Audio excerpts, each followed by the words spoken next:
বাংলা গল্প চ্যানেলে অনেক দিন পর আপনাদের জন্য বর্তমানে স্বনামধন্য লেখক তারাপদ রায়ের গল্প সমগ্র থেকে চমৎকার একটা গল্প শোনাচ্ছি। গল্প ভালো লাগলে লাইক করবেন, এইটুকু অনুরোধ রইল। চলুন শোনা যাক তারাপদ রায়ের গল্প প্রণবেশের বিপদ। প্রণবেশ ছেলেটি ভালো, কোনো খারাপ বুদ্ধি নেই, মোটামুটি লেখাপড়া করে। এবছর সে মাধ্যমিক পরীক্ষা দিয়েছে।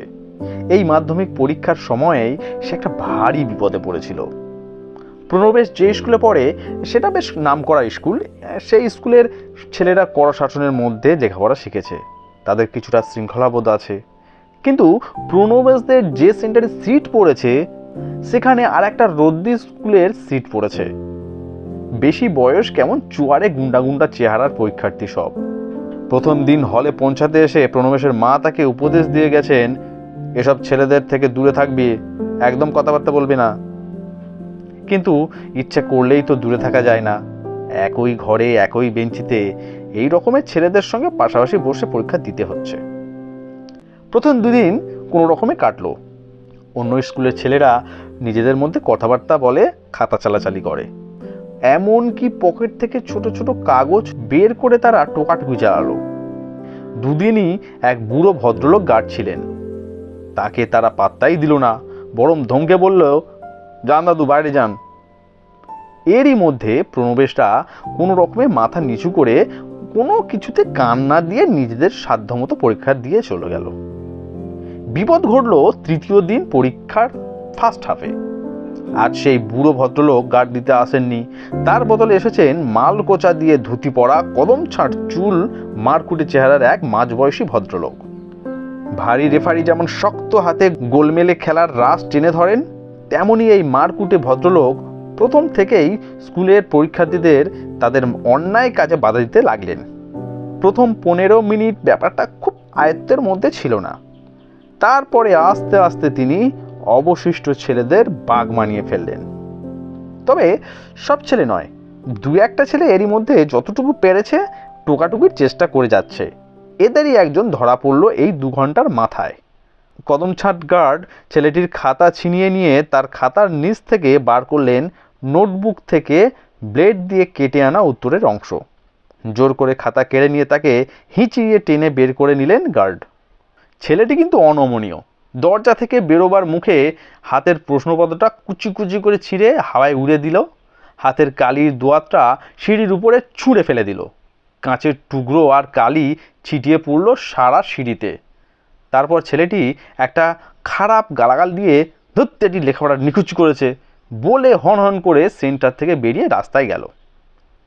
পরীক্ষার খাতা লিখতে লিখতে প্রণবেশ জানালা দিয়ে তাকিয়ে দেখল ছেলেটা গেট দিয়ে বেরিয়ে যাবার মুখে গেটের পাশে একটা পাতাবাহারের ঝোপে নিজের পকেট থেকে কলমটা পর্যন্ত তুলে নিয়ে ছুঁড়ে ফেলে দিল। পরীক্ষার ব্যস্ততার মধ্যেও প্রণবেশ এটা দেখে ভাবল, বাহ, এত রাগ। টিফিনের সময় এসব কথা ভুলেই গিয়েছিল প্রণবেশ। বিকেলে ইতিহাস পরীক্ষা। গেটের পাশে পাতাবাহারের ঝোপের ওখানটায় একটু ছায়া আছে, সেইখানে গিয়ে প্রণবেশ বসলো শেষ মুহূর্তের ইতিহাস বইটায় একটু চোখ বুলিয়ে নেবার জন্য। ঘাসের উপরে বসতেই প্রণবেশ দেখলো একটা কলম সামনেই পড়ে রয়েছে। নিশ্চয়ই সেই ছেলেটার কলম। ঘাসের উপর কলমটা পড়ে রয়েছে। প্রণবেশ ইতিহাস বইটার পৃষ্ঠা দ্রুত চোখ বুলিয়ে যাচ্ছে। হঠাৎ কি ভেবে প্রণবেশ পায়ের কাছ থেকে কলমটা তুলে নিল। এরপরেই প্রণবেশ ইতিহাস বইটা বন্ধ করে দিল। তার মনে হলো আর পড়ে লাভ নেই, যা হয়েছে হয়েছে। আস্তে আস্তে উঠে একটু স্কুলের মাঠের মধ্যে ঘুরে ফিরে প্রণবেশ সিটে গিয়ে বসলো।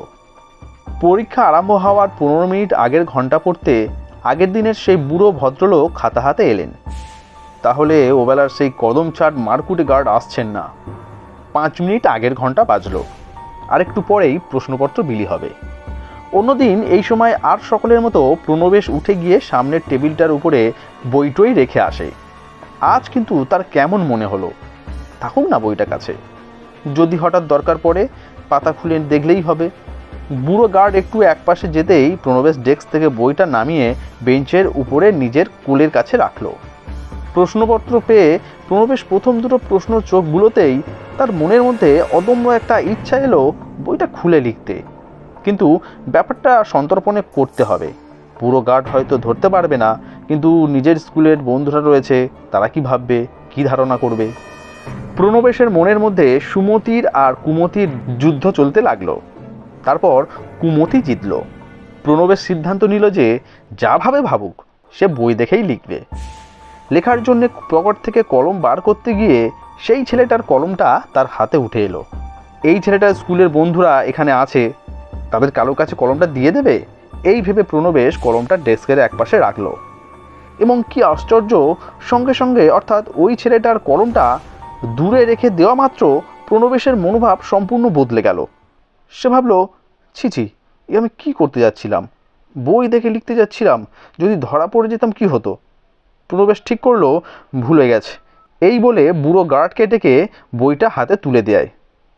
এখনও তো উত্তর লেখা আরম্ভ করেনি, সুতরাং দোষ কিছু হয়নি। এই সময় একটা ঘটনা ঘটল। সেই কুড়িয়ে পাওয়া কলমটা কোনো কারণে ডেস্কের উপর থেকে গড়িয়ে প্রণবেশের পায়ের কাছে গিয়ে পড়ল। প্রণবেশ মাথা নিচু করে কলমটা হাত দিয়ে ধরল এবং সঙ্গে সঙ্গে প্রণবেশের মনের মধ্যে বিদ্যুৎ খেলে গেল। কেন ফেরত দেবো, দেখে লিখব, যা হয় হবে। ডেস্কের নিচ থেকে তখনও মাথা তুলে আনেনি সে। এই সামান্য সময়েই তার মনটা এই রকম বদলে গেল। এই পরিবর্তনের জন্যই হোক বা অন্য কোনো কারণেই হোক, একটু অন্যমনস্কভাবে মাথা তুলতে গিয়ে প্রণবেশের মাথাটা ডেস্কের নিচে ঠুকে গেল। সঙ্গে সঙ্গে হাত থেকে ছিটকে পড়ে গেল কলমটা। কি ভেবে প্রণবেশ আর কলমটা মেঝে থেকে কুড়োলো না। সেই মুহূর্তে আবার তার মনের মধ্যে সুমতির জয় হয়। 2-4 নম্বর কম হয় হোক, সে কিছুতেই বই টুকে লিখবে না। প্রণবেশ বেঞ্চের উপর থেকে ইতিহাস বইটা তুলে নিয়ে উঠে দাঁড়ালো। তারপর গার্ড ভদ্রলোককে ডেকে বললেন, স্যার, আমার এই বইটা। গার্ড ভদ্রলোক কিছুই ভাবলেন না, বইটা হাতে নিয়ে সামনের টেবিলে রেখে দিলেন। খাতা খুলে প্রশ্নের উত্তর লিখবার আগে একবার আর চোখে সেই বিষধর কলমটা দেখে নিল প্রণবেশ। কি সাংঘাতিক কলম! যতবার ছুঁয়েছে সে মন বিষে উঠেছে।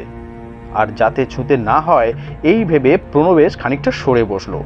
তারপর লেখা আরম্ভ করতে করতে ভাবলো, কি বিপদ হয়েছিল, রাস্তা পেয়ে গেলাম।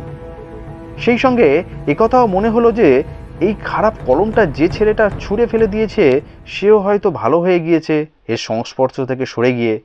ঠিক সেই মুহূর্তে দরজার কাছে দেখা গেল দ্রুত ছুটে আসছে সেই ছেলেটি। স্যার, আমার একটু দেরি হয়ে গেল। বুড়ো ভদ্রলোক তাকে তাড়াতাড়ি খাতা প্রশ্ন এগিয়ে দিল। সে গিয়ে নিজের সিটে বসল। তার পায়ের কাছেই পড়েছিল তার পুরনো কলমটা। সে সেদিকে না তাকিয়ে পকেট থেকে অন্য একটা কলম বার করে লিখতে বসল। তার মুখ এখন অনেক নরম দেখাচ্ছে।